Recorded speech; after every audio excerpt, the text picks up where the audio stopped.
What's going on YouTube? Fitness with Bill. Thanks for coming back again. Today I want to talk about cheat meals and why you're probably doing them wrong.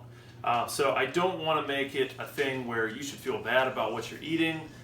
You should be conscious about it if you're trying to eat for performance, whether that be for health, whether that be for going to the gym and trying to get certain lifts, whether it be PRs, building muscle, or maybe you just have some health concerns, you like to live longer.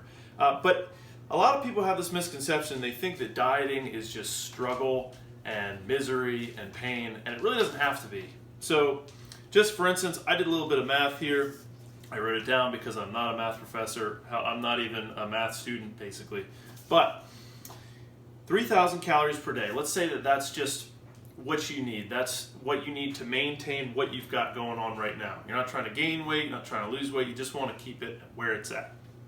So at 3,000 calories per day, for the week, that puts you at 21,000 calories. The body doesn't really know or say like, okay, well, it's 24-hour period. It doesn't. Just think of it weekly. So we can take 3,000 calories times 7 days, that's 21,000 calories overall, which if you eat 5 meals a day, that's roughly 600 per meal. You can do the math for however many meals you want to do.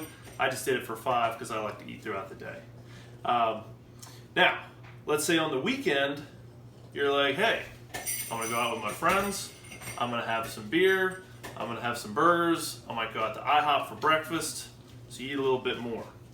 I'm gonna have a cheat meal, and that's fine.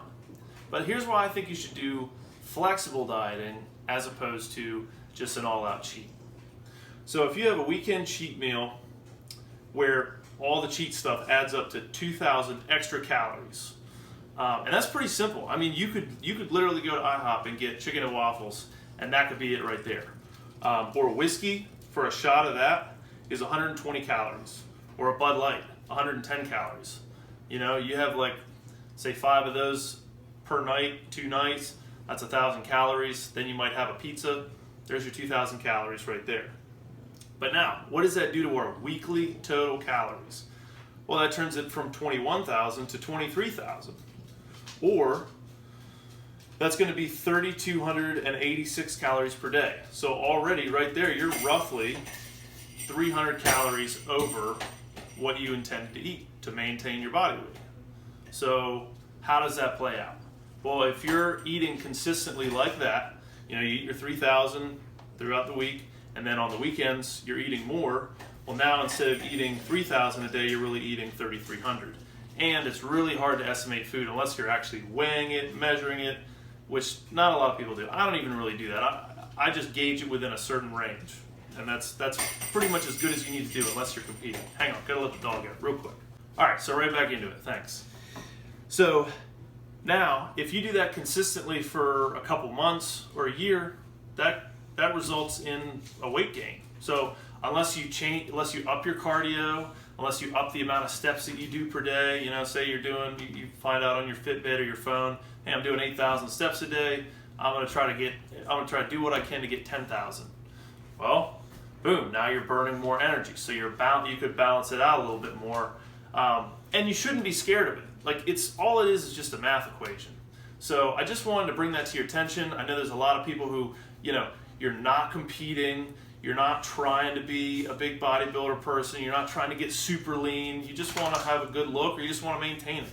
And so it's easy to think, all right, well, I'll just have a cheat meal, you know, what's the big deal? And it's not.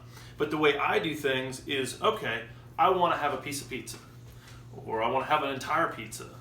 So if I do that, I'm looking at the rest of my calories, and I'm saying, okay, now I need to make some changes.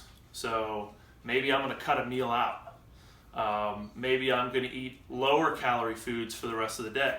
So that way you don't end up being hungry. Or you could literally, if you're that dedicated and you say, I'm not going over my calories, but I'm still going to eat this pizza, and it's the end of the day, I can't really shift anything around, so I have 1,000 calories left. I can either have 2 filling meals, or I can have 1 big meal, or not even big, it could be really calorie dense. You know, you could eat a couple slices of pizza from Pizza Hut, and boom, there it is. And sometimes I make that sacrifice, but then I'm hungry the rest of the night. So I might supplement that with like one of those sparkling fizzy drinks, a sparkling water. There's no calories in it, but yet it fills you up. It kind of makes you feel like you're full. And so you're not struggling. And that's essentially what it boils down to. Satiety. Am I going to be hungry in an hour if I eat this instead of a big salad? And I don't like salad, but I make things work. So just think about it. Think about how you're going to feel throughout the day. If you eat calorie-dense foods and you try to stick to a lower calorie diet, then you're going to end up being hungry because you're eating things maybe like peanut butter, peanuts, chocolate, Coke.